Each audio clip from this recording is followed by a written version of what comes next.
नमस्कार, मी गणेश शिंदे. आपल्या सर्वांचं युवा राज्य न्यूजमध्ये मनपूर्वक स्वागत. नांदेड महानगरपालिकेची निवडणुकीची रणधुमाळी चालू आहे आणि प्रचार देखील प्रत्येक उमेदवाराचा जोरात चालू आहे. आज आपण शिडको भागामध्ये आलो आहोत, प्रभाग क्रमांक 19मध्ये, आणि आपल्यासोबत आहेत देशमुख सर.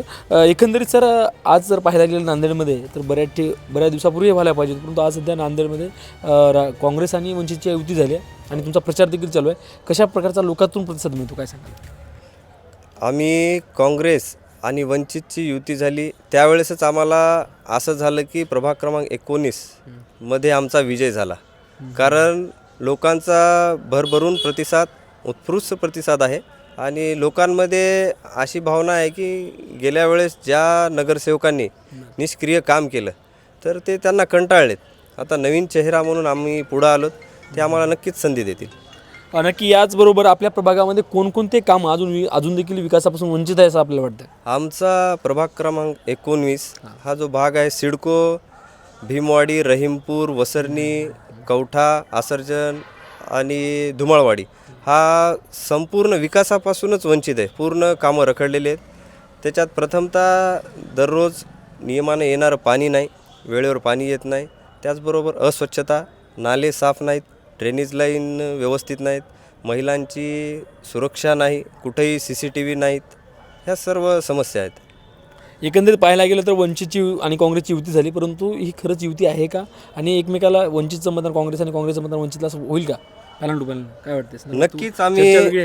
नक्कीच आम्ही पॅनल टू पॅनलच चालत आहोत. सर्व युती ही एका दिलाने, एका मनाने आणि एका ताकदीने, एकताने ही चालत आलेली युती आहे. नक्कीच. आपल्याला नेमकं आव्हान कोणत्या पक्षाचं राहील? आम्हाला सध्या तरी आम्हाला कुठल्याच पक्षाचं आव्हान वाटत नाही आहे, कारण मतदारांचा एवढा उत्स्फूर्त प्रतिसाद आहे की आम्हाला काही असं वाटत नाही की कोणाचं आव्हान पुढं आहे. नक्कीच. या अगोदर तुम्ही कधी नगरसेवक होतात काय, किंवा तुम्हाला राजकारणात काय आवश्यक वाटलं? नगरसेवक काय व्हायचं तुम्हाला? आम्हाला ह्या अगोदर ही पहिलीच माझी निवडणूक लढवण्याची वेळ आहे.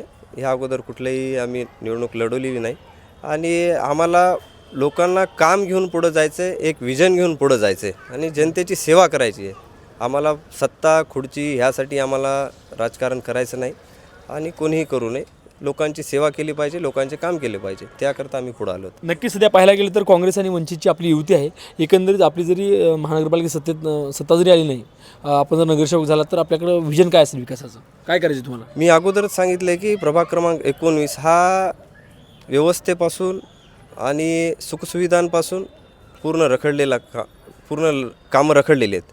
ते आम्हाला लोकांना पूर्ण ते कामं करायचे आहेत आणि लोकांपर्यंत पोहोचायचं आहे. ह्या भागामध्ये कोणत्याही एरियामध्ये घरकुल मंजूर नाहीत. लोकांना म्हणजे एकही ग्रंथालय नाही किंवा लॅब नाही कुठली अभ्यासाकरता, काही सर्व वंचित आहे. इथं कामच नाहीत.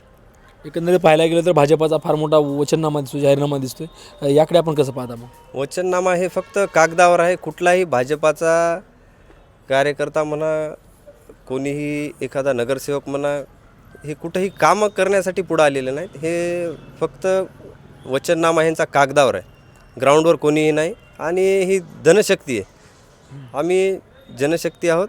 धनशक्तीला नक्कीच धनशक्तीचा पराभव करेल.